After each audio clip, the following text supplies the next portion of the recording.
കരിപ്പൂരിൽ വൻ MDMA വേട്ട. ഭക്ഷണ സാധനങ്ങളുടെ മറവിൽ കടത്തിയ 1 കിലോ MDMAയുമായി യാത്രക്കാരി പിടിയിൽ. കരിപ്പൂർ പോലീസാണ് വിമാനത്താവളത്തിന് പുറത്തുവെച്ച് രാസലഹരി പിടികൂടിയത്. യാത്രക്കാരിയെ കാത്തുനിന്ന 3 പേരും പോലീസിന്റെ പിടിയിലായിട്ടുണ്ട്. വിവരങ്ങളുമായി ശാന്തകുമാർ വെള്ളാലത്താണ് ചേരുന്നത്. ശാന്തകുമാർ, വലിയ ലഹരിവേട്ട തന്നെയാണ്, വിവരങ്ങൾ നൽകാം.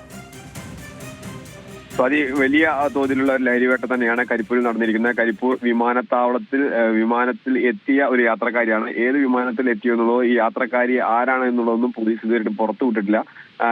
ഈ യാത്രക്കാരിൽ നിന്നാണ് കരിപ്പൂർ വിമാനത്താവളത്തിൽ പുറത്തുനിന്ന് പോലീസ് പിടികൂടിയിരിക്കുന്നത്. 1 കിലോ MDMA ആണ് പോലീസ് പിടികൂടിയിരിക്കുന്നത്. ഒപ്പം തന്നെ ഈ MDMA വാങ്ങിക്കുന്നതിന് വേണ്ടി കാത്തുനിന്ന 3 പേരും കസ്റ്റഡിയിലുണ്ട്. ഇവരെ കുറിച്ചും പോലീസ് വിവരങ്ങളൊന്നും പങ്കുവച്ചിട്ടില്ല.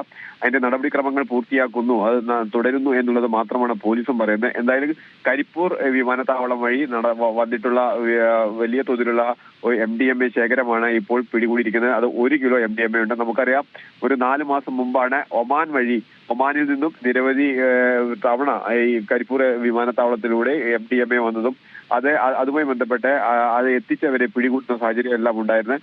സമാനമായ രീതിയിൽ തന്നെയാണ് ഇപ്പോൾ ഒരു സ്ത്രീയാണ് ഇപ്പോൾ പിടിയിലായിരിക്കുന്നത്. ഒപ്പം തന്നെ ശേഖരിക്കാൻ എത്തിയ 3 പേരും ഇപ്പോൾ പോലീസിന്റെ കസ്റ്റഡിയിലുണ്ട്. കരിപ്പൂർ പോലീസിന്റെ കസ്റ്റഡിയിലാണ് ഇപ്പോൾ ഇവർ ഉള്ളത്. സ്വാതി. ശരി ശാന്തകുമാർ, കരിപ്പൂരിലാണ് വൻ MDMA വേട്ട. ഭക്ഷണ സാധനങ്ങളുടെ മറവിൽ കടത്തിയ 1 കിലോ MDMAയുമായി യാത്രക്കാരിയാണ് പിടിയിലായിരിക്കുന്നത്.